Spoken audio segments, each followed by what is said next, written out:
এখন বাজে সকাল 7:30 আর আমরা পৌঁছে গেছি কোলাঘাটে। কোলাঘাটে পৌঁছেই আমরা একটা সুন্দর রেস্টুরেন্ট পেয়ে গেছি, সেটা হচ্ছে আনন্দ রেস্টুরেন্ট। রেস্টুরেন্টের বাইরে দেখলাম একটা বিশাল বড় নার্সারি রয়েছে, আর হোটেলে ঢোকার আগেই আমরা ঢুকে গেলাম নার্সারিতে কী কী গাছ আছে সেটা দেখার জন্য।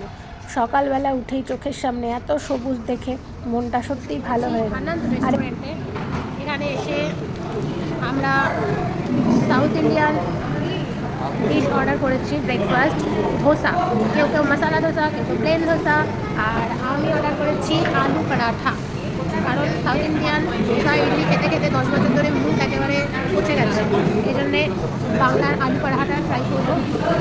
আলু পরাঠা করেছি, এই হচ্ছে দাম।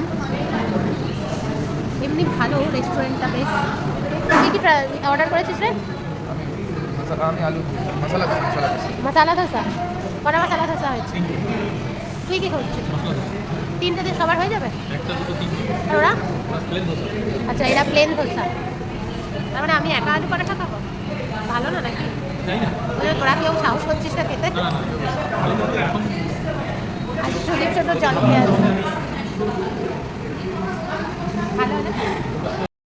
আলু পরাঠা এখানে চলে এসেছে, কেমন খেতে হবে জানি না,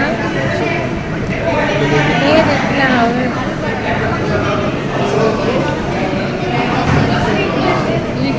কেমন রে?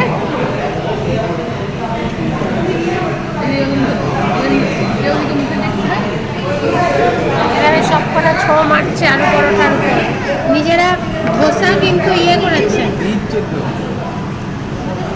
ওই দেখ নিজেরা ধোসা অর্ডার করে আলু পরোটার উপর ছো মেরেছে। ঠিক আছে, ভালো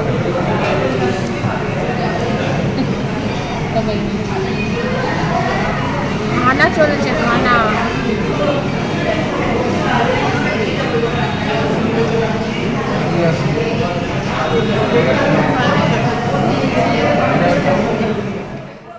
সকাল সকাল সুদীপ এখানে নিয়ে নিয়েছে ডবল ডিমের পোচ।